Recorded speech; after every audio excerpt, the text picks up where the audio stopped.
Je suis ravi de vous retrouver pour une nouvelle vidéo consacrée au ficus. Le ficus Ikea que vous connaissez, que vous avez déjà vu dans cette vidéo, la dernière que j'avais publiée. Malheureusement, il y a eu un petit accident l'an passé, c'est pour ça que vous n'avez pas eu de nouvelles de cet arbre. Je vais vous expliquer tout ça dans cette vidéo. N'oubliez pas que vous pouvez me rejoindre dans le Nejikan Club en cliquant sur le bouton rejoindre juste à côté du bouton abonner. Vous avez plus de 60 heures de formation disponibles déjà en replay, plus bien sûr le direct une fois par mois et des fiches PDF détaillées sur l'ensemble des cours que nous avons abordés.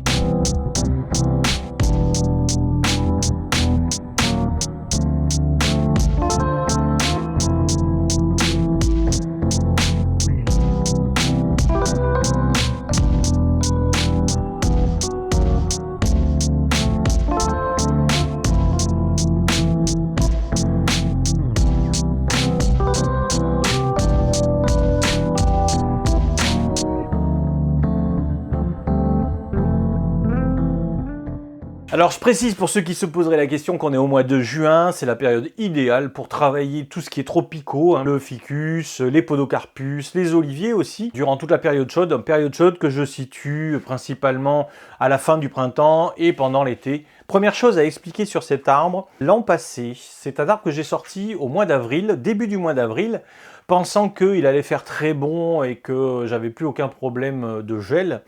Et je me suis bien trompé parce que pendant une semaine, il a fait très froid et notamment une journée, enfin une nuit où il a fait moins 8 degrés. Il a gelé et j'ai cru à un moment donné qu'il était totalement mort puisque tout le feuillage est tombé. Beaucoup de branches sont mortes sur cet arbre. Il n'y a plus aucune greffe sur cet arbre parce qu'elles sont toutes mortes du gel. Par contre, j'ai eu la bonne surprise en le mettant dans la serre froide et en l'arrosant tous les jours, et bien d'avoir de nouvelles pousses, des tiges vertes qui sont apparues un petit peu partout. Alors je l'ai laissé tiger, j'ai rien fait de spécial. Je l'ai cultivé avec pas mal d'engrais, engrais organiques, du chimique, essayer de lui redonner un petit peu de peps. Et c'est un arbre qui est reparti mais très lentement. Alors c'est une pousse qui a continué cette année. C'est-à-dire que là, bien sûr, on est au mois de juin et je constate que l'arbre continue de tiger, de grandir. Les feuilles sont toujours présentes. Alors bien sûr, j'ai fait attention cette année de ne pas le sortir trop tôt. Je l'ai sorti à la fin du mois d'avril. Là, il est en serre froide depuis environ 3 semaines. Je l'arrose vraiment copieusement au niveau du feuillage et bien sûr du substrat. C'est un arbre aujourd'hui qui me paraît relativement en forme pour pouvoir refaire des travaux, notamment des travaux assez durs puisqu'on va devoir le tailler. La tête de l'arbre a gelé aussi, donc il va falloir enlever malheureusement la coupe qu'on avait faite il y a 2 ans. Et la cime actuelle, eh bien vous l'avez devant vous, elle est plus ou moins par ici.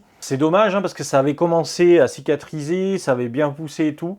Malheureusement, eh bien, la tige, elle est morte en haut, donc il n'y a plus rien à faire. J'ai laissé pourtant un bon moment, pensant que ça allait repartir, mais ça n'a pas été le cas. La première chose qu'on va faire, c'est une sélection de branches qui sont mal situées, ou alors qui sont mortes dans des endroits soit trop bas, comme celle-ci par exemple. Et puis, je vais conserver des branches qui vont bien sûr grossir et qui vont faire l'ossature du prochain arbre que, eh bien, on va construire. Je vais prendre ma pince ronde concave. Je vais enlever les premières pousses du bas pour dégager en fait la zone du nébari, la base de l'arbre, donner de l'énergie, répartir l'énergie sur le haut de l'arbre. À proximité, je mets toujours mon petit asperceur parce que je sais que là, les coupes que je vais faire, ça va couler. Alors je viendrai asperger pour pas que ça coule.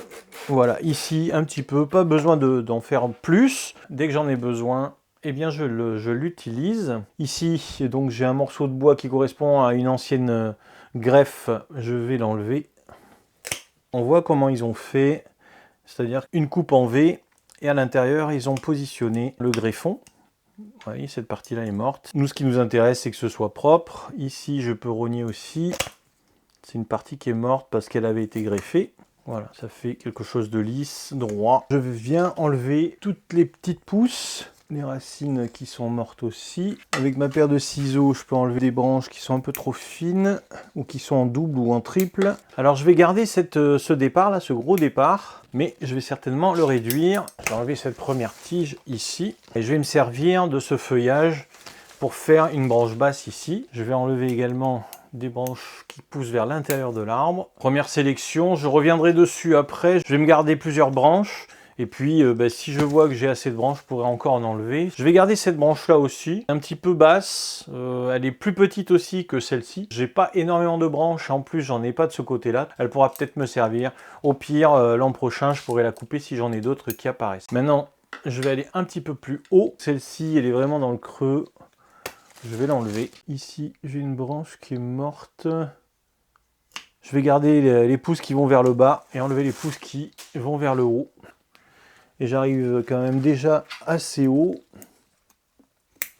Donc ici, j'ai une branche basse que j'aime pas trop.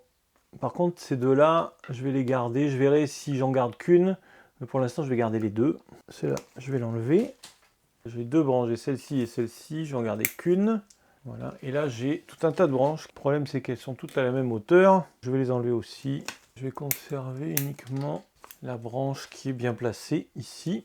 Et je verrai après au niveau des tailles, je vais certainement en enlever encore d'autres. Et là, ça me donne une bonne idée du nombre de branches qui me restent. Maintenant que j'ai fait toutes ces coupes, on va passer un petit coup d'asperceur pour stopper les petits écoulements de latex parce que eh bien, c'est problématique. Donc maintenant, je vais m'occuper de la coupe. Donc je vais enlever cette partie-là qui est un peu trop grosse, qui est morte. Je vais même la marquer au feutre, ce sera peut-être plus simple. J'enlève les parties qui sont mortes au-dessus. Avec un feutre, je vais faire le trait de coupe que je vais devoir respecter. Alors je vais prendre une scie bien sûr pour faire ce travail. Pour pas accrocher le feuillage, je viens juste le protéger avec du fil de ligature. Comme ça, je vais pouvoir couper sans que le feuillage me gêne. Je vais commencer par ici pour faire l'amorce.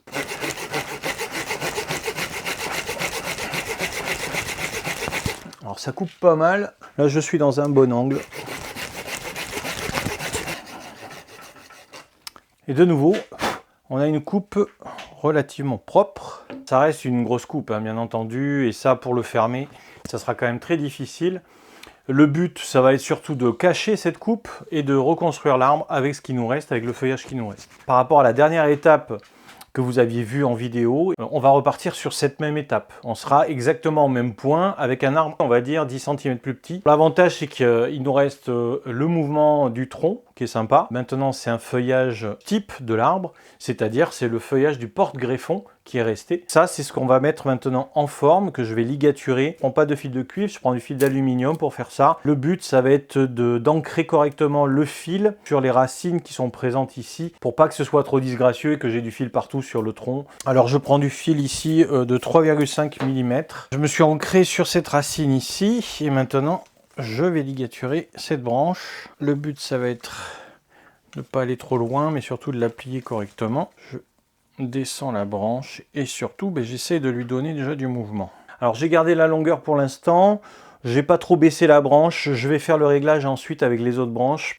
On a carrément deux branches, ici et ici. Je vais les ligaturer ensemble avec la chute que j'avais. Voilà, donc la pince à jean, elle sert toujours. Ça, c'est intéressant de venir former en fait son fil. Ça permet de mieux l'ajuster, on va dire. De positionner la branche. Les branches, puisqu'il y en a deux. Ce que j'avais conservé jusqu'à présent, ça ne va pas me servir. Donc je vais couper ici. Pour l'instant, je ne fais pas de réglage sur les longueurs, comme l'autre branche ici. J'ai positionné les branches pour qu'elles soient un petit peu plus basses. Et maintenant, eh bien, je vais continuer sur ces branches-là.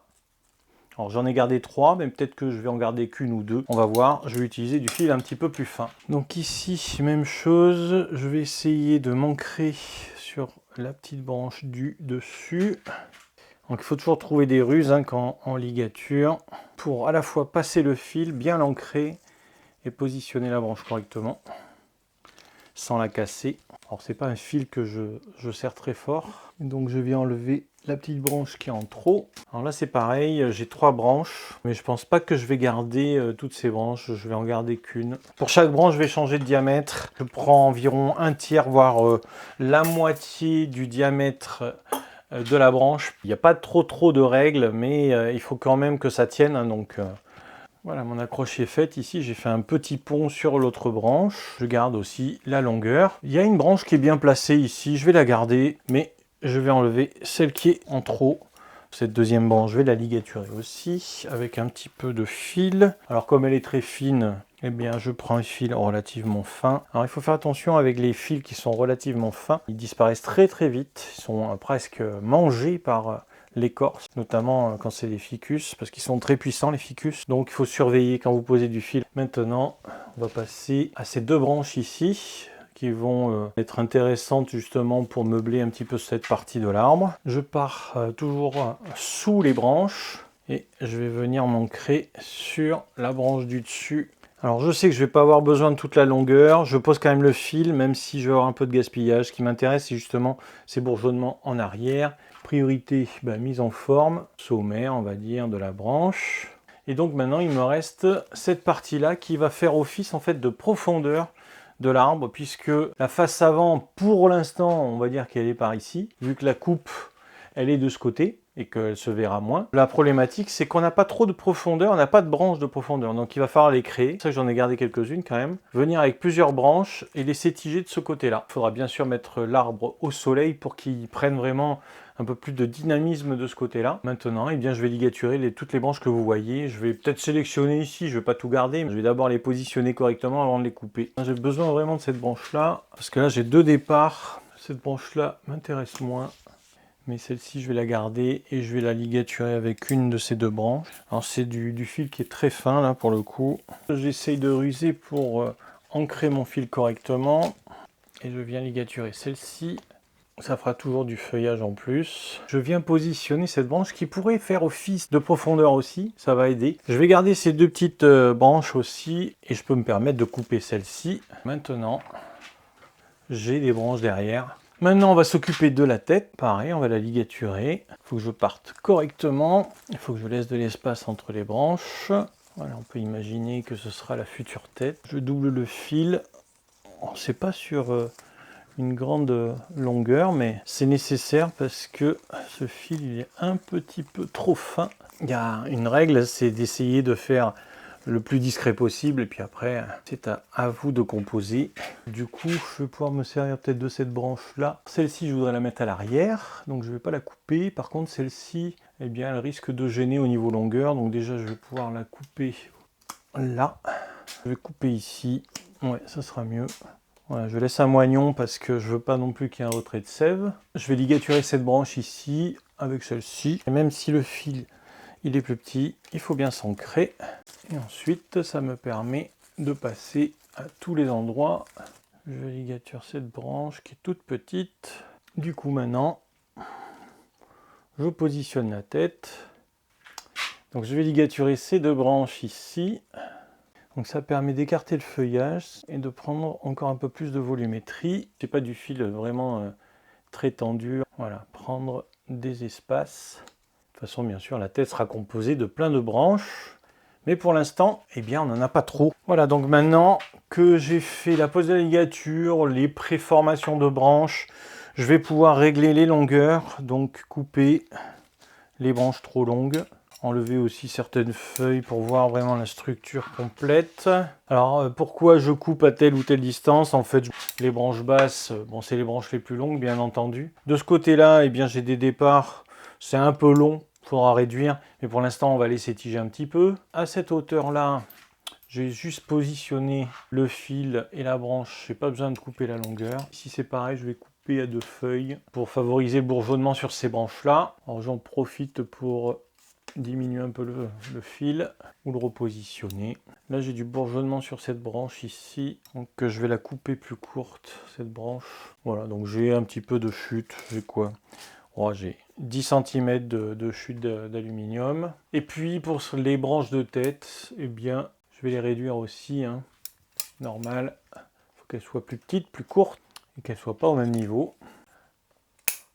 Et pour le haut de l'arbre, je ne laisse pas tiger fortement, hein. De toute façon, voilà, il me faut du bourgeonnement en arrière, il m'en faut partout. Donc moi, ce qui m'intéresse, c'est surtout ma structure secondaire, hein, puisque la structure primaire, le tronc, la structure secondaire, les branches, qui maintenant sont de nouveau réparties tout autour du tronc. Il faut être quand même assez patient pour faire un ficus dans nos régions, hein, j'ai envie de dire, parce que je pense à nos amis de la Réunion ou de la Guadeloupe qui vont pas avoir trop de problèmes pour cultiver un ficus de ce type-là. Parce qu'ils ont la chaleur, ils ont l'humidité, etc. Moi, vous avez pu voir que bon, mais mon arbre, il a quand même eu du mal. Heureusement, il a quand même résisté, hein, malgré le coup de gel qu'il a pris. Je repars d'assez loin, hein, on régresse pour avancer de nouveau. Il faut être patient avec le bonsaï, il faut être patient avec les ficus aussi. Il faut pas penser que parce qu'il a séché, c'est un arbre qui est mort. Non, c'est un arbre qui est très robuste, qui a besoin franchement d'avoir de la chaleur, de la lumière, de la luminosité, bien sûr de l'engrais, de l'eau. J'ai essayé de faire au mieux avec ce qu'il me reste. C'est un arbre qui va de nouveau aller en serre, qui va être cultivé, chaleur, humidité, engrais et surtout plein de soleil.